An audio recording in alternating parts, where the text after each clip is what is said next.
asalaamualeykum mbokk yeeg xarit yi maa fi ñëwaat tey si alxames ji 17 décembre 2023 fas yéene indil leen avec beaucoup de bonheur et de plaisir sunu éphéméride du bés bii balaay suba ci ajuma ji jël quelques jours de repos wante di encourage encore ñi nekk ci waar bi xel bi dem ci ñi nga xam ne soxla nañu jàppale leen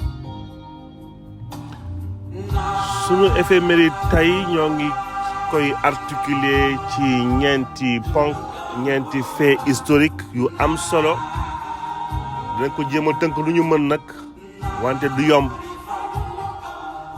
benn bi 17 décembre 2018 fan yële ñoo ngi doon wax ci création des communes mixtes yi nga xam ni dañ ñëwoon yokk ci commune de plein exercice yi nga xam ni seeni droit seen mode de fonctionnement c'était directement copié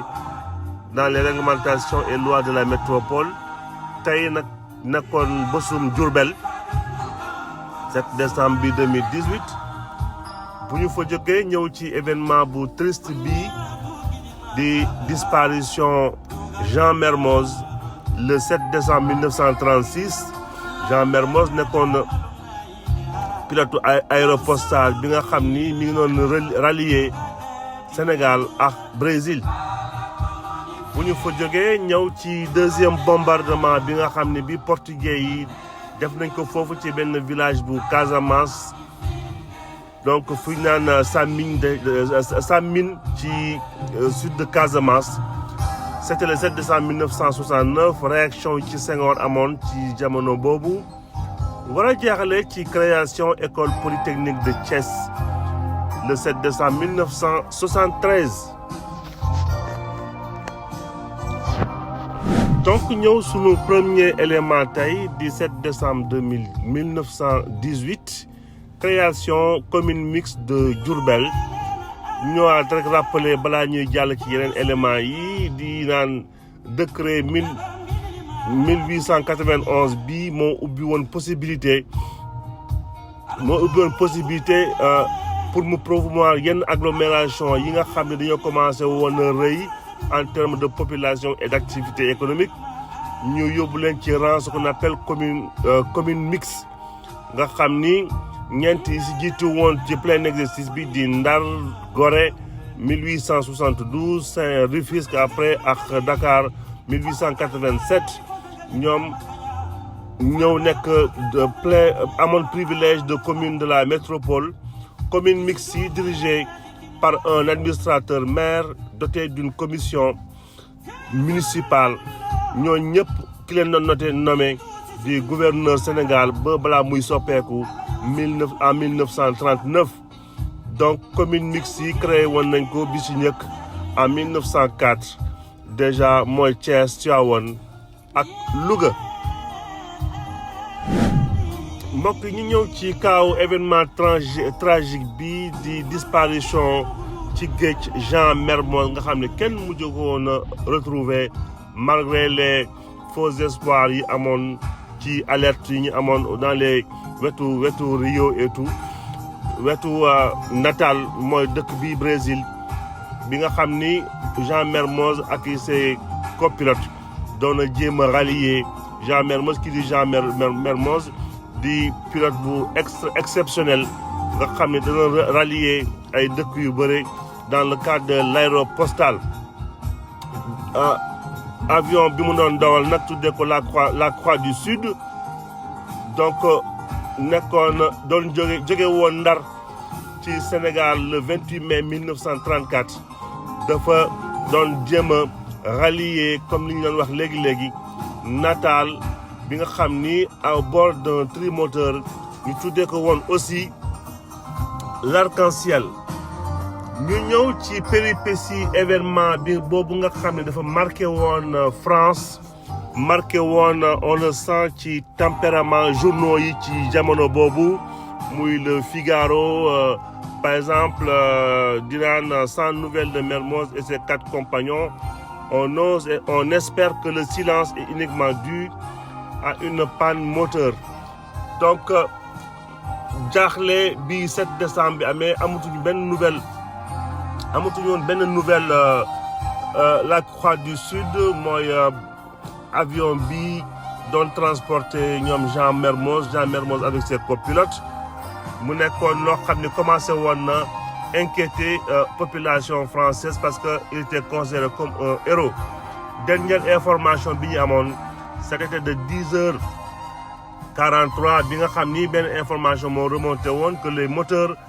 arrière devraient être stoppés loolu yëpp créé woon angoisse bu xawoon doy waar.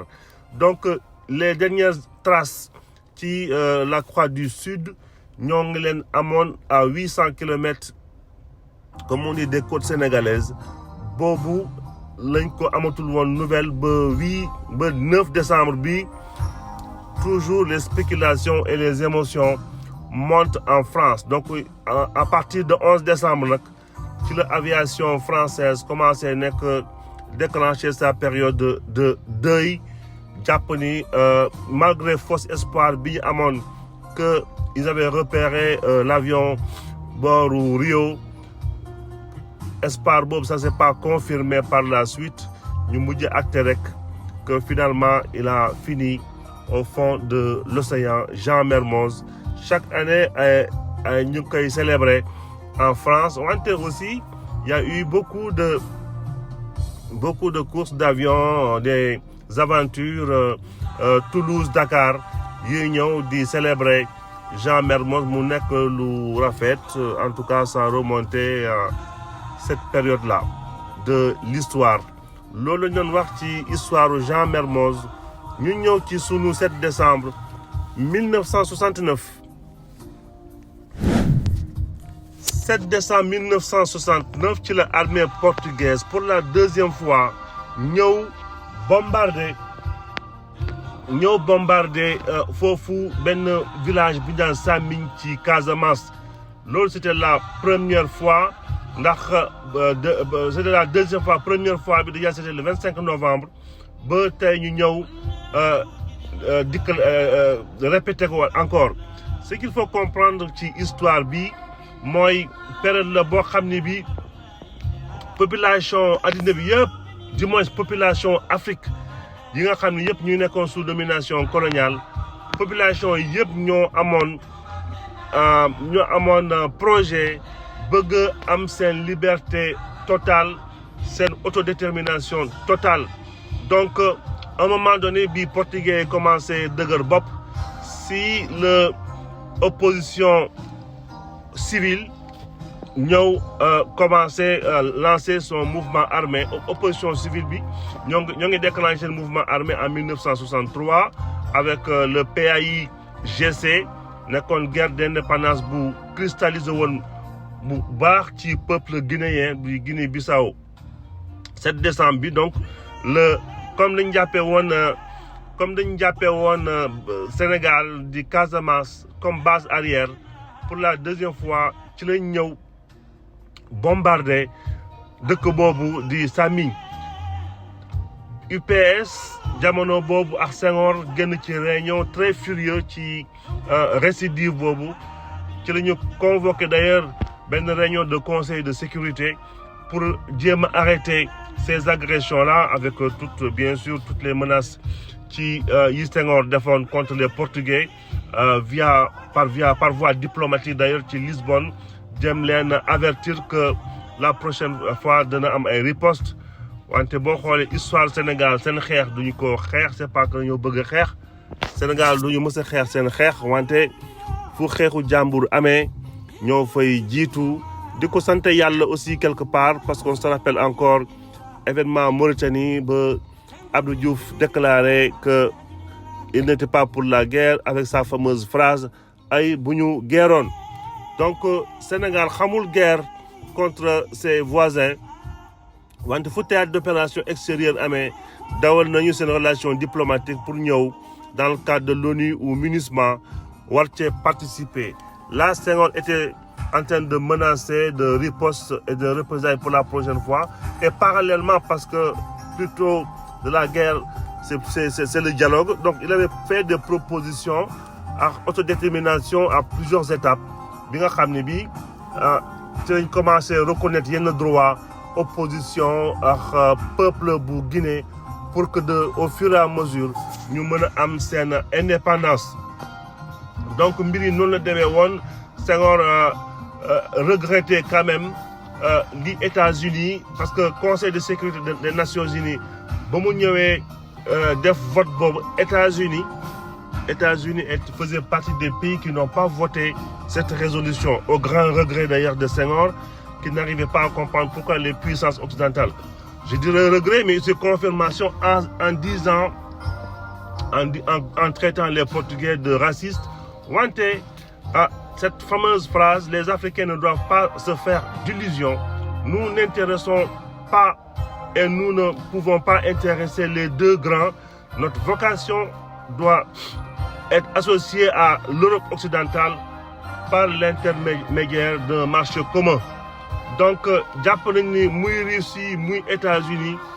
du woon foofu la Afrique nekkoon jëmukaayam waroon nañu concentré ci mën a Afrique Europe occidentale pour mën a commercer ak ñoom plutôt que mënuñu compter ci États-Unis. La preuve d'ailleurs que ils ne comptaient pas trop sur seen appui. Donc Senghor avait fait ses propositions pour passage en douceur ci autodétermination foofu ci Guinée jàmm am ci Guinée jàmm am aussi ci Sénégal. Donc loolu lañ doon wax ci deuxième bombardement boobu bu portugais yi defoon foofu ci benn village Casamance tuddee ko Saming le 7 décembre 1969. ñëw ci école polytechnique de Thiès tey lañ ko créé woon ginnaaw au mois d'août benn loi bi nga xam ni bi du moins le 23 mai 1973 ci décret présidentiel la ñu créé woon école bi tey nag ñu nekkoon création officielle, c'est-à-dire célébration du 7